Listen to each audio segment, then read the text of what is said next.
মা দেখো আমি কাকে নিয়ে এসেছি, বাইরে এসো মা। টিনটিনের ডাক শুনে টুনি বাইরে চলে আসে। কি হয়েছে রে মা, এভাবে চিল্লাচ্ছিস কেন? আর এই গাভীর ছানা তুই কোথায় পেলি রে মা? দাঁড়াও মা, আমি তোমাকে সব খুলে বলছি। আমি খেলা শেষে বনের পথ দিয়ে হেঁটে আসছিলাম, তখন এই গাভীর ছানার কান্নার আওয়াজ শুনতে পাই। আমাকে কেউ বাঁচাও, আহ কি ব্যথা, মরে গেলাম। এই বনে কি কেউ নেই যে আমাকে সাহায্য করবে? তারপর আমি গাভীর ছানার আওয়াজ শুনে সেখানে যাই, আর যে দেখি গাভীর ছানার পায়ে পেরেক ঢুকে রক্ত ঝরছে। তারপর আমি বলি, তুমি কোনো চিন্তা করো না, আমি তোমার পায়ে পেরেক বের করে দিচ্ছি। তোমার পা থেকে তো পেরেক বের করে দিলাম আর লতা পাতা এনে লাগালাম। তোমার ব্যথা এখন অনেকটা ঠিক হয়ে গেছে। আচ্ছা, তুমি এখানে কিভাবে এলে? তোমার পরিবারের লোকেরা কোথায়? আমি যে সবাইকে হারিয়ে ফেলেছি, আমার যে কেউ নেই। কে বলেছে তোমার কেউ নেই? তুমি আজ থেকে আমার বাড়িতে আমার সাথেই থাকবে। তোমাকে দেখে আমার মা অনেক খুশি হবে। এরপর আমি এই গাভীর ছানাটাকে নিয়ে আসলাম, বুঝেছো মা? তুই ওকে নিয়ে এসে খুব ভালো করেছিস মা। তুই ওকে নিয়ে ঘরে যা, আমি খাবার নিয়ে আসছি। টিনটিন গাভীর ছানাকে নিয়ে ঘরে যায়, আর দেখতে দেখতেই রাত হয়ে যায়। সবাই ঘুমিয়ে পড়ে। এদিকে দেখতে দেখতে ভোর হয়ে যায়। গাভীর ছানা ঘাস খেতে থাকে, আর টিনটিন বনের স্কুলে যাওয়ার জন্য প্রস্তুতি নিয়ে স্কুলে যায়। বাচ্চারা, তোমরা সবাই কেমন আছো? আমরা সবাই ভালো আছি। আপনি কেমন আছেন স্যার? আমিও ভালো আছি। আজকে আমি তোমাদের ইংরেজি পড়াবো। ইংরেজিগুলো শিখে তোমরা পিএইচডি করতে পারবে, আর পিএইচডি করলে তোমরা অনেক বড় বিজ্ঞানী হতে পারবে। স্যার আমার বিজ্ঞানী হওয়ার খুব ইচ্ছে। রকেটে করে চাঁদের দেশে যাব। চাঁদের দেশে যেয়ে অনেক মজা করব। হয়েছে হয়েছে, এসব কথা ছাড়ো তো, এখন পড়াশোনায় আসো। আমি পড়ি, তোমরা শোনো। আচ্ছা স্যার, আপনি পড়ান, আমরা শুনছি। A for bat, B for dog, C for tiger। শোনো বাচ্চারা, তোমরা এক্ষুনি এগুলো মুখস্থ করে নাও। আমি ধরবো, যদি না পারো আচ্ছা করে পেটনি দিব, এই বলে রাখলাম। এরপর কালু পড়া দিয়ে নাক ডেকে ঘুমাচ্ছিল। এই দেখে বাচ্চারা সবাই হাসাহাসি শুরু করে। এই দেখ টিনটিন, স্যার কেমন নাক ডেকে ঘুমাচ্ছে আর ব্যাঙের মতো ফোঁস করছে।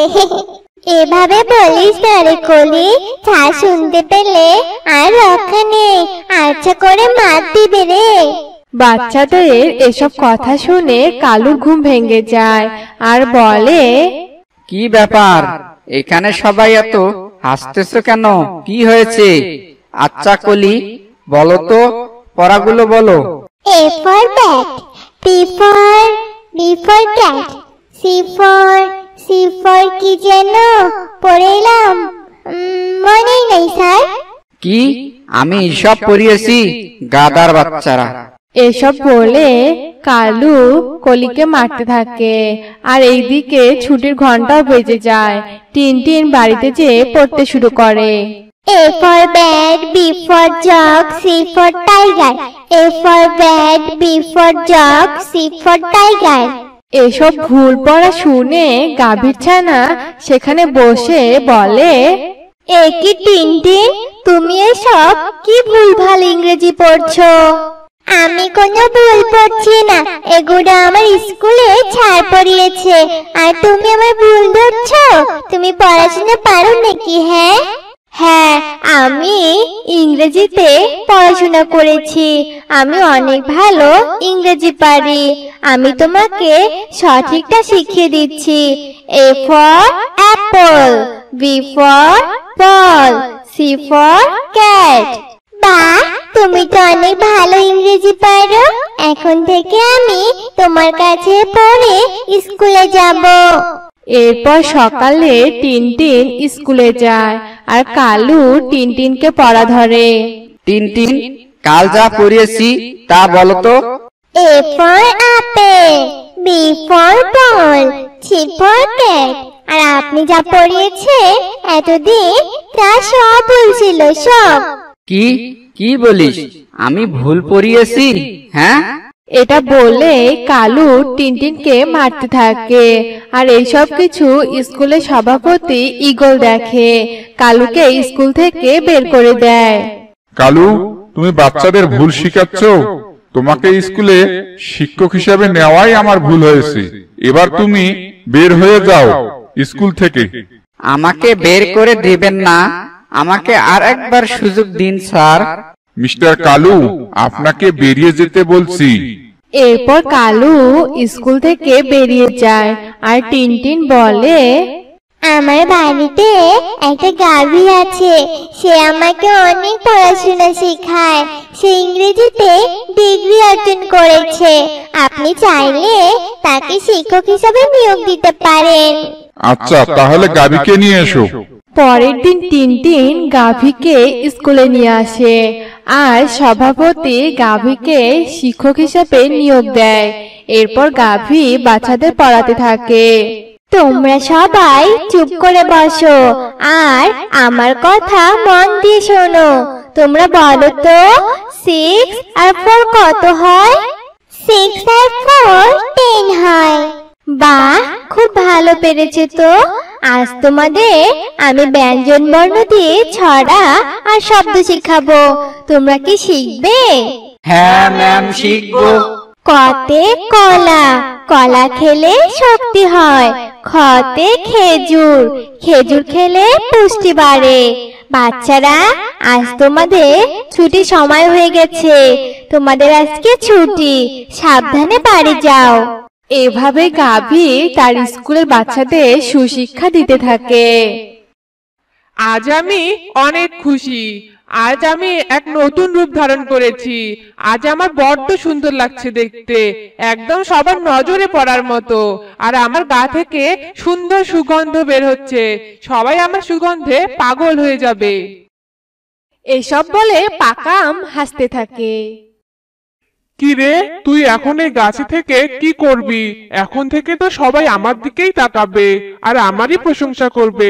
দেখ আমি কতটা সুন্দর হয়ে গেছি। আর তুই তো আগের মতোই রয়ে গেছিস। তোর গায়ের রং আর গাছের পাতার রং তো একই। তোকে তো কোনো পাখির চোখেই পড়বে না। তুই আমাকে এইভাবে বলছিস কেন রে? তুই আর আমি তো একই গাছের ফল, আর তোর নাম যা আমার নামও তো তাই। আর কদিন পর আমি যখন পাকবো তখন আমার গায়ের রঙও তো হলুদ হয়ে যাবে, ঠিক তোর মতো। আর এটা নিয়ে এত অহংকার করার কিছু নাই রে বন্ধু। যাই হোক, আমরা তো একই গাছের ফল, তাই না বল? এই তুই চুপ কর তো, একদম আমাকে বন্ধু বলতে আসবি না। আমি তোর বন্ধু নই। তোর চেহারা দেখ আর আমার চেহারা দেখ, আমি কত সুন্দর হয়েছি। আর আমাকে দেখে তোর হিংসা হচ্ছে, তাই না? আমার এত আকর্ষণীয় চেহারা দেখে তোর বুঝি সহ্য হচ্ছে না? তুই এইসব বলছিস কেন? আমি এগুলো কখনো ভাবি নাই রে, আর নিজেকে নিয়ে কখনো অহংকারও করি না। এভাবে দুই আমের মধ্যে ঝগড়া হতো। একদিন টিয়ে পাখি এসে পাকা আমটা যে ডালে ধরা ছিল সেই ডালটায় বসে। এদিকে পাকা আমটা ভীষণ রেগে যায়। এই তুই আমার ডালটায় বসলি কেন রে? তোর ওজনে যদি আমার ডালটা ভেঙে যায় তখন কি হবে? হ্যাঁ, আর তোর গায়ের ময়লা যদি আমার গায়ে পড়ে তবে তো আমার সৌন্দর্য নষ্ট হয়ে যাবে। ওঠ ওঠ বলছি, এখান থেকে চলে যা বলছি। পাকা আম বন্ধু, তুই এইভাবে বলছিস কেন? নিশ্চয় পাখিটা অনেক ক্লান্ত হয়ে এখানে বসেছে আর একটু বিশ্রাম নিচ্ছে। আর তোর সমস্যা কি বলতো? পাখি বন্ধু, তুমি আমার ডালে আসো, আমার ডালে বসে বিশ্রাম নাও। তোমার যতক্ষণ ইচ্ছা আমার ডালে ততক্ষণ থাকতে পারো, আমি তোমায় কিচ্ছু বলবো না পাখি বন্ধু। তারপর টিয়ে পাখি সেখান থেকে উড়ে কাঁচা আমের ডালে আসে আর কাঁচা আমের সাথে গল্প করতে থাকে। এভাবে বেশ কিছুক্ষণ কেটে যায়। এই পাখি বলতো, কে বেশি সুন্দর, কাঁচা আম নাকি আমি? বলতো কাকে তো বেশি ভালো লেগেছে, আমাকে নাকি কাঁচা আমকে? আমি দেখতে অনেক সুন্দর, তাই না রে? দেখো আমার কাছে তোমরা দুজনেই সুন্দর, তাছাড়া তোমরা দুজনেই একই গাছের ফল। তবে তোমার গায়ের রংটা একটু আগেই বদল হয়ে গেছে, কারণ তুমি আগেই একটু পেকে গেছো, আর কাঁচা আম পাকেনি। কাঁচা আম পাকলে তোমার গায়ের রঙও এমন হলুদ হবে। তাই দুজনেই আমার কাছে সমান। তাছাড়া তোমার ব্যবহার মোটেও সুন্দর নয়, কাঁচা আমের ব্যবহার অনেক সুন্দর। পাখির কথাগুলো পাকা আমের মোটেও ভালো লাগে না। সে পাখির কথা শুনে ভীষণ রেগে যায়। এই তুই থাম তো, আমি সব বুঝতে পেরেছি। ওই কাঁচা আম তোকে ডালে বসতে দিয়েছে বলে তুই ওর পক্ষ নিয়ে কথা বলছিস, তাই না? শয়তান পাখি কোথাকার! তুই না বললেও আমি জানি আমি কাঁচা আমের চেয়ে অনেক সুন্দরী আর অনেক সুস্বাদুও বটে। শয়তান পাখি, তুই এক্ষুনি এখান থেকে চলে যা, চলে যা বলছি। তুমি সত্যিই অনেক বোকা। আমি কারো পক্ষ নেইনি, যা সত্যি তাই বলেছি। এ কথা বলে টিয়ে পাখি সেখান থেকে উড়ে যায়। তুই পাখি বন্ধুকে ওভাবে বললি কেন রে? হ্যাঁ, তোর কথায় পাখি বন্ধু নিশ্চয়ই অনেক কষ্ট পেয়েছে। নিজেকে নিয়ে এত অহংকার করিস না বন্ধু, জেনে রাখিস অহংকার কিন্তু পতনের মূল। এই তোর জ্ঞান দেওয়া বন্ধ করবি? হ্যাঁ, চুপ করে থাক একদম, আমাকে মোটেও জ্ঞান দিতে আসবি না।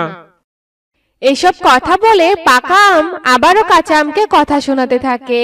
এভাবেই দুই আমের দিন কাটছিল। একদিন টুনটুনি কাঁদতে কাঁদতে কাঁচা আমের ডালে গিয়ে বসে। এদিকে কাঁচা আমের অনেক মায়া হয়। এ কি ছোট্ট টুনটুনি, কি হয়েছে তোমার? তুমি এভাবে কাঁদছো কেন? না, আমি কারোর সাথে কথা বলবো না, আর মায়ের সাথেও কথা বলবো না। সেসব তো বুঝলাম টুনটুনি, কিন্তু কি হয়েছে তোমার সেটা বলবে তো। তোমার মা কি করেছে তোমার সাথে? মা আমায় অনেক বকেছে, অনেক অনেক বকেছে মা। মাকে না বলে আমি বাসে সব মিষ্টি খেয়েছিলাম। এর জন্য মা আমাকে কতগুলো কথা শোনালো, অনেকগুলো বকা দিয়েছে। ও, এর জন্য বুঝি তোমার এত রাগ হয়েছে? কিন্তু তোমার মা তো ঠিক কথাই বলেছে টুনটুনি, না বলে কোনো কিছু নেওয়াকে চুরি বলে, বুঝলে? আর চুরি করা খুবই খারাপ কাজ। এখন তোমাকে নিষেধ না করলে বড় হয়ে আরো খারাপ কাজ করবে, আর বিপদেও পড়তে পারো। আর শোনো টুনটুনি, তুমি যে একসাথে এত মিষ্টি খেয়েছো, এতে তো তুমি অসুস্থ হয়ে যেতে পারো। আর তুমি জানো না, কোনো খাবার অতিরিক্ত খাওয়া মোটেও ভালো না। তুমি আর তোমার মায়ের উপর রাগ করে থাকো না। টুনটুনি, তুমি বাড়ি ফিরে যাও। না টুনটুনি, তুমি ভুলেও কাঁচা আমের কথা শোনো না। তুমি যা করেছো একদম ঠিকই করেছো। তোমার মা তোমাকে মোটেও ভালোবাসে না, বিনা কারণে তোমাকে কত বকেছে।